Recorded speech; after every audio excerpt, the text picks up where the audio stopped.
সবচেয়ে বড় চ্যালেঞ্জটা যেটা সরকারের সামনে আসবে সেটা হচ্ছে অর্থনৈতিক সেক্টরটা, যেটা বৈদেশিক সাহায্য বিশেষ করে আমরা নির্ভর দুটো দিকে, একটা হচ্ছে ওয়ার্ল্ড ব্যাংক, এডিবি, এদের উপরে আমরা নির্ভরশীল, আরেকটা হচ্ছে চীনের উপরে কিছু ইদানি নির্ভরশীল হচ্ছে। বর্তমান সরকার অসুবিধায় পড়তে পারেন যদি তার শৃঙ্খলা ফিরিয়ে না আনতে পারেন ইকোনমিক সেক্টরে।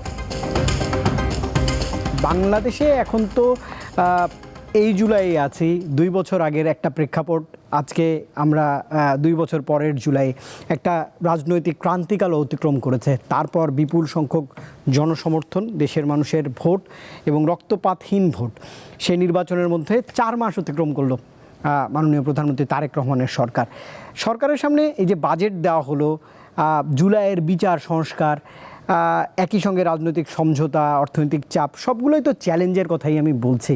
আপনি মোটা দাগে কোনটিকে বড় অগ্রাধিকার হিসাবে দেখছেন? বাংলাদেশ আগামীতে চালিয়ে নেবার জন্য কোনটি চ্যালেঞ্জ? আসলে আপনি যে প্রশ্ন করার সাথে সাথে আবার কিছু উত্তরও দিয়েছেন, এই জন্য আপনাকে ধন্যবাদ। তার কারণ এত চ্যালেঞ্জ যেটা আপনার সমাধান করা খুব কঠিন ব্যাপারও বটে। তবে আমার মনে হচ্ছে যে সবচেয়ে বড় চ্যালেঞ্জটা যেটা সরকারের সামনে আসবে সেটা হচ্ছে অর্থনৈতিক সেক্টরটা, যেটা তার কারণ বিগত দিনে আমরা যে 15টি বছর যে সরকারটাকে দেখেছি, সেই সরকার কিন্তু বিভিন্ন ক্ষেত্রে মিসম্যানেজমেন্ট করে বিশৃঙ্খলা সৃষ্টি করেছে বিভিন্ন সেক্টরে। সবচেয়ে যার উপর নির্ভর করে দেশের উন্নতিটা হবে সেই ইকোনমিক সেক্টরটাকে সবচেয়ে ধ্বংসপ্রাপ্ত করে দিয়েছে। বিশেষ করে যদি আমি আপনার ব্যাংকিং সেক্টরটা দেখি, তাহলে দেখবেন অনেক ব্যাংক কিন্তু দেউলিয়া হয়ে গেছে। প্রায় 12-13টা ব্যাংক খুব কষ্ট করে এখন টিকিয়ে রাখছে কেন্দ্রীয় ব্যাংক যেভাবে টাকা সরবরাহ করে, অর্থাৎ যোগান দিয়ে। তাই এইভাবে তো একটা দেশের ইকোনমিকে দাঁড় করানো সম্ভব হয় না।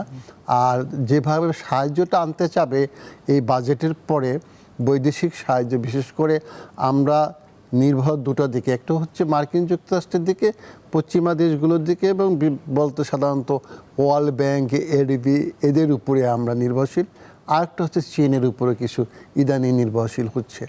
তো সেই ক্ষেত্রে আমরা দেখব আপনার মার্কিন যুক্তরাষ্ট্রের যেই ঋণগুলো দিবে সেটা কন্ডিশনাল ঋণ, অর্থাৎ তার কন্ডিশন যদি ফুলফিল করা যায় তাহলে সেই টাকাগুলো দেবে।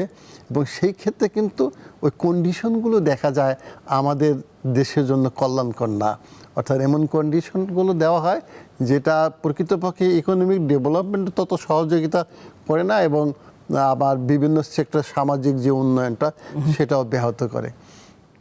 সেই ক্ষেত্রে একটা অসুবিধায় পড়বে। আর অন্য একটা অসুবিধা হচ্ছে যেটা চায়নার যে লোনটা দিবে, চায়নার সাথে যেহেতু একটা সম্পর্ক করতে যাচ্ছি ইদানিং, আমরা দেখব বিভিন্ন মাননীয় প্রধানমন্ত্রীর চীন সফরের পরে অনেকে আশা করতেছে পূর্বমুখী যে নীতি এটা শক্তিশালী হবে। এখানে অবশ্য চ্যালেঞ্জও আছে, আপনার অসুবিধা আছে প্রতিবেশী রাষ্ট্রের কোন দিকে যায়। তো সেই ক্ষেত্রে আবার চীনের যে লোনটা, এটা আবার সুদের পরিমাণটা বেশি, হ্যাঁ। আর সেই ক্ষেত্রে আবার তারা ওই টাকাটা দেওয়ার সাথে সাথে তারাও একটা ইনডাইরেক্ট, অনেক সময় ডাইরেক্ট কন্ডিশন দিয়ে রাখে, ইনফ্রাস্ট্রাকচারটা তারা চায়। ইনফ্রাস্ট্রাকচারটা তারা ওইটা দিয়ে ওই একটা লভ্যাংশ ওখান থেকে নিয়ে নিতে চায়। তার প্রমাণ আমি আপনাকে দিয়ে দিচ্ছি। 2018 সালে যখন নির্বাচনটি হলো, যে বিগত সরকার যে নির্বাচনটি করলেন হাসিনা ওয়াজেদের প্রাইম মিনিস্টার অধীনে যেটা নির্বাচন, সেক্ষেত্রে কিন্তু সবাই আমরা মনে করেছিলাম যে নির্বাচনটা প্রতিবেশী রাষ্ট্র ভারত আর মার্কিন যুক্তরাষ্ট্র, ইউরোপিয়ান ইউনিয়নরা নিয়ন্ত্রণ করতেছে। কিন্তু সবচেয়ে ইন্টারেস্টিং যেটা আমিও প্রথমে অনেক টেলিভিশনে বলেছিলাম, সেটা হচ্ছে একটা লেবেল থেকে আমি একটি কাগজের মাধ্যমে তথ্যটা পেয়েছিলাম, এবং এটা আমি প্রচার করতে বাধ্য হয়েছিলাম বিভিন্ন চ্যানেলে, এই জন্য যে আপনার ডাক্তার নামটা যেন ওই মানে আপনার স্বামী বিবেকানন্দের যে গবেষক ছিলেন রাধা দত্ত, ডক্টর রাধা দত্ত, উনি কিন্তু প্রচার করে দিয়েছিলেন যে এই নির্বাচনে চীনে 5,000 কোটি টাকা দিয়েছিল। কি জন্য? যে তোমাকে আমি নির্বাচনটা দিলাম, টাকাটা দিলাম, এই নির্বাচনে তুমি কি করবে, খরচ করো যেভাবে, আমি এটাকে সুদ চাবো না কিছু না, কিন্তু আমার ইনফ্রাস্ট্রাকচার ক্ষমতা আসার পর এটা দিয়ে দিতে হবে। ফলশ্রুতিতে ওই টাকাটা দিয়ে পুলিশ, এসপি, ডিসি, আমলাদের বিভিন্ন জায়গায় দিয়ে কি করেছে, নির্বাচনটা, রাতের যে নির্বাচনটা হয়ে গেল। তাহলে এই যে একটা প্রেক্ষাপট আমরা দেখবো, সেই থেকে কিন্তু ধরে ফেলছে, যে জন্য আমি বিষয়টা তুললাম, যে চীন তার একটা স্বার্থ আছে, সেই স্বার্থ সে ইনফ্রাস্ট্রাকচারের দিকে যায়। তাহলে সবারই তো স্বার্থ থাকবে, স্বার্থ ছাড়া আমরা তো আগে অগ্রসর হবো না। কিন্তু সবচেয়ে বর্তমান সরকার অসুবিধায় পড়তে পারেন যদি তার শৃঙ্খলা ফিরিয়ে না আনতে পারেন ইকোনমিক সেক্টরে। কারণ অ্যাকচুয়ালি যারা একটু প্রগতিশীল চিন্তা ভাবনা করে লেখাপড়া করেন, তারা কিন্তু বলেন দেশের উন্নয়ন নির্ভর করে মিনস অফ প্রোডাকশনের উপরে, এবং প্রগতিশীলরা আরও বলবে প্রিন্সিপাল মিনস অফ প্রোডাকশনটা কী। আমার দেশের land is the principal means of production in Bangladesh. সেই ক্ষেত্রে ওই সেক্টরটাকে দেখতে হবে। ইকোনমিক একটু লক্ষ্য করুন, এই দেশটাকে কিন্তু আপনি দেখেন এখন পর্যন্ত কৃষি সেক্টরটা কিন্তু ঠিক আছে, তারা কিন্তু এত টাকা এত লোন নিয়ে টাকা তারা আত্মসাৎ করে না, যেমন করে আমরা যে ইন্ডাস্ট্রিয়াল সেক্টর যে হাঁটি হাঁটি পা করে উঠছে, টাকাটা নিয়ে তারা মেরে দেয়, হাজার হাজার কোটি টাকা তারা মেরে দিচ্ছে দেশ থেকে নিয়ে বিদেশে তারা পাচার করছে। এটা হচ্ছে লুটেরা পুঁজিপতি। তাহলে এটা যদি আপনি না কন্ট্রোল করতে পারেন, অর্থাৎ পুঁজির বিকাশ হতে হলে শিল্পের বিকাশ হতে হবে। একটা শিল্প যখন গড়ে উঠবে, বিশ্ববিদ্যালয়ের ছাত্ররা পড়াশোনা করে এখানে চাকরি করবে, গ্রাম থেকে যারা বেকার আছে তারা লেবার হবে। তাহলে আমার প্রশ্ন হচ্ছে, এইভাবে অগ্রসর হতে হবে। তার কী করতে হবে?